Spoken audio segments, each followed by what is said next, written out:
Hello friends, कैसे आप सब लोग and thanks for watching my channel. दोस्तों, ये जो वीडियो है आप इसको कंसिडर कर सकते हैं in terms of financial management का डेफिनेशन या फिर इन टर्म्स ऑफ रेशियोज।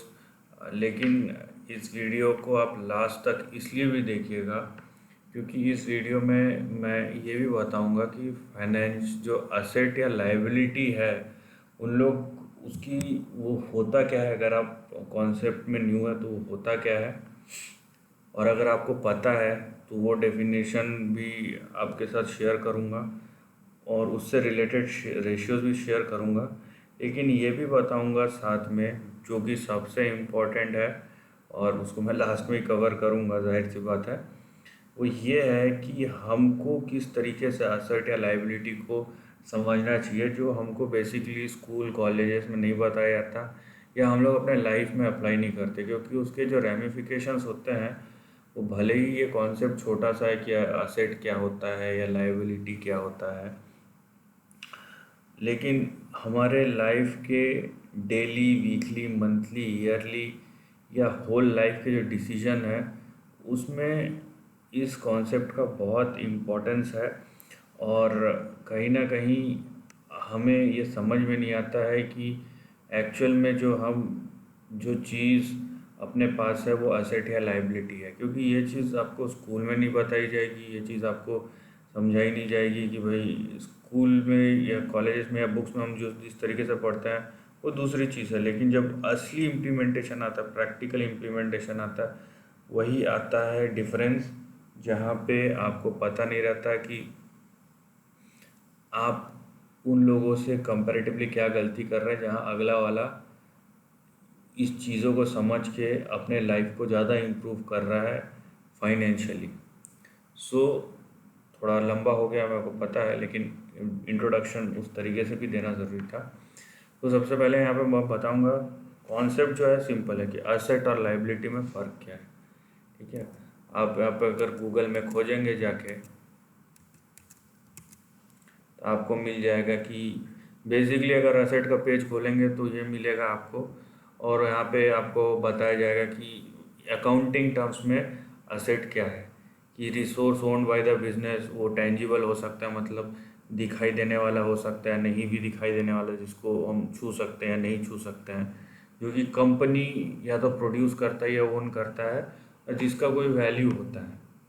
यहाँ पे आपको सिंपली खोजेंगे यूज़फुल और valuable things for a person, या फिर आप खोजेंगे कि असेट क्या होता है।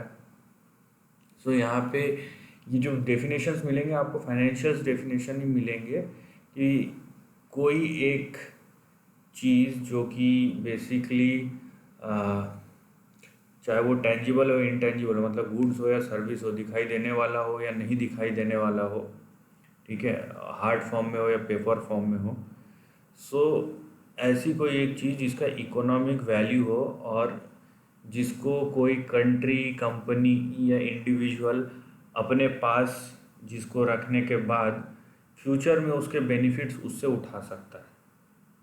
ठीक है, सो असेट का मतलब ये हो गया कि जिससे आप फ्यूचर में उसके बेनिफिट्स उठा सकते हो, या वो चीज़ आपके पास होने से आपको बेनिफिट देगा। किस टाइप का बेनिफिट? Obviously monetary benefit.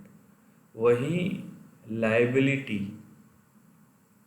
वही लायबिलिटी एक ऐसी चीज़ है, यहाँ पे देखिए, state of being legally responsible for something, या फिर यहाँ पे भी आपको बेसिकली बात यहाँ पे फाइनेंशियल, क्योंकि फाइनेंशियल टर्म में तो वही डेफिनेशन मिलेगा कि आप लायबिलिटी का मतलब होता है आप ऑब्लिगेटेड रहते हो, मतलब आपने कोई करारनामा किया है एक तरीके से, जहाँ पे आप ये वादा करते हो कि आप जो भी उधार लिया है आपने अभी जिन भी ज़रूरतों के लिए, वो आप पूरा करोगे, और उसके लिए आप बाध्य हो कि आप वो पैसा दोगे, जो कि आपने पास कोई ट्रांजैक्शन किया होगा या कुछ भी करारनामा किया होगा। यहाँ पे भी देखिए, these are companies legal financial debts arise during the course of business.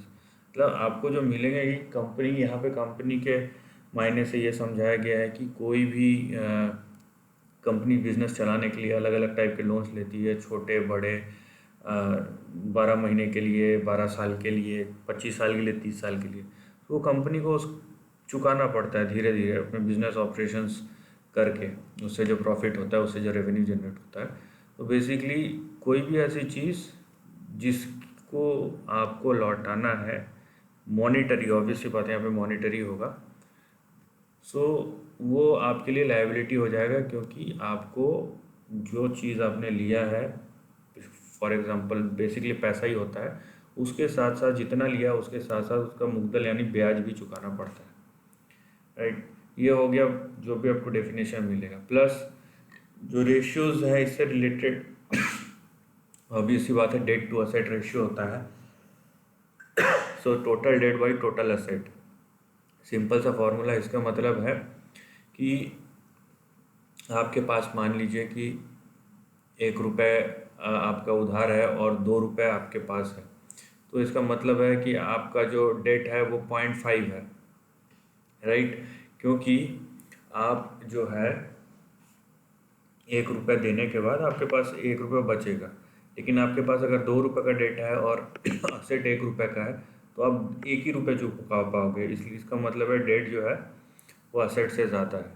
और दूसरा रेशियो जो है वो है करंट रेशियो, मतलब 12 महीने के अंदर, ये कंपनी के लिए स्पेसिफिक है कि मेरे को शॉर्ट टर्म में कंपनी ने जितना भी कर्जे चुकाने हैं, जो भी उनके शॉर्ट टर्म कर्जे हैं किसी भी टाइप के हो, वो 12 महीने के अंदर जो चुकाने हैं, क्या उनके लिए सफिशिएंट बैलेंस है 12 महीने के असेट के अंदर। जो 12 महीने का अभी करंट असेट है, जिनको बेच के 12 महीने तुरंत बेच के पैसा कम निकाला जा सकता है कैश के अलावा, क्या उनको बेच के वो असेट जनरेट होगा या नहीं होगा, राइट। ये बेसिक डेफिनेशन है। अब यहाँ पे आपको सिंपली समझाता हूँ, ये लाइफ में भी बड़ा इम्पोर्टेंट है कि एसेट और लाइबिलिटी होता क्या है। कोई भी ऐसी चीज़ जिस पे आप अगर पैसा खर्चा करें तो वो आपको उससे पैसा जनरेट करके दे, मतलब आप कोई भी चीज़ खरीद रहे हैं उससे आपको पैसे का इनकम हो, तभी वो आपके लिए असेट होता है, अदरवाइज लायबिलिटी होता है। ये बात समझिए, ठीक है। ये सिंपल सा एग्जांपल है, लेकिन लोग इसको अपने अपने तरीके से लेते हैं। कोई भी ऐसी चीज़ जिस पे पैसा लगाने के बाद या जो खरीदने के बाद आप उससे कैश जनरेट कर सकते हैं, असली कैश जनरेट कर सकते हैं, प्रॉफिट, वही आपके लिए असेट है, अदरवाइज लायबिलिटी। सबसे बड़ा एग्जांपल है जिसको लेके मिसकंसेप्शन है लोगों का, कि अगर हम घर खरीदते हैं क्या वो हमारे लिए असेट है? नहीं, आप नहीं है वो असेट। मैं आपको बताता हूँ क्यों। अगर आप घर खरीद रहे हैं सिंपली घर खरीद रहे हैं, तो आपके लिए असेट नहीं है, वो लायबिलिटी है। क्यों? अगर मान लीजिए आप ये सोच रहे हैं कि आज मैंने एक फॉर एग्जांपल 20 लाख का घर खरीदा और 10 साल बाद वो 50 लाख में बिका, तो मेरा तो प्रॉफिट है। लेकिन ऐसी बात नहीं है। आपने अभी घर खरीदा है 20 लाख का, 10 साल में आपको घर में लगने वाली अलग अलग ज़रूरतें उसको पूरी करनी पड़ेगी। उसके बाद उसका जो 10 साल में जो आज जो 20 लाख का वैल्यू हो, 10 साल बाद उतना नहीं रहता है। सो वो भी आपको समझना पड़ेगा। वो प्राइस एडजस्ट करके आप देखिए कि आपका एक्चुअल में बेनिफिट कितना है।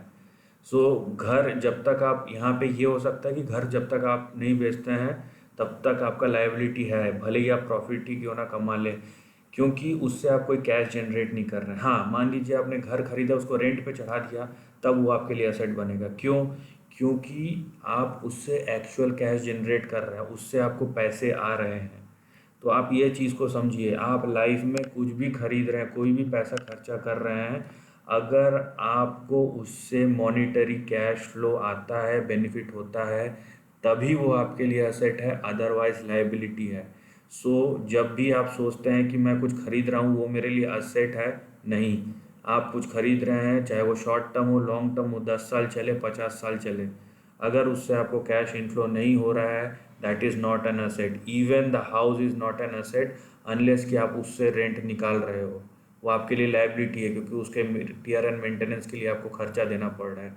गाड़ी, कार, ये सब असेट है। सो आपके लिए कैश भी असेट बन जाता है अगर आप उससे इंटरेस्ट नहीं कमा रहे हो। सो ये डेफिनेशन लाइफ के लिए सबसे ज़्यादा ज़रूरी है फाइनेंशियल कॉन्सेप्ट के साथ साथ। तो ये अपने दिमाग में बैठा लीजिए, बहुत काम आएगा।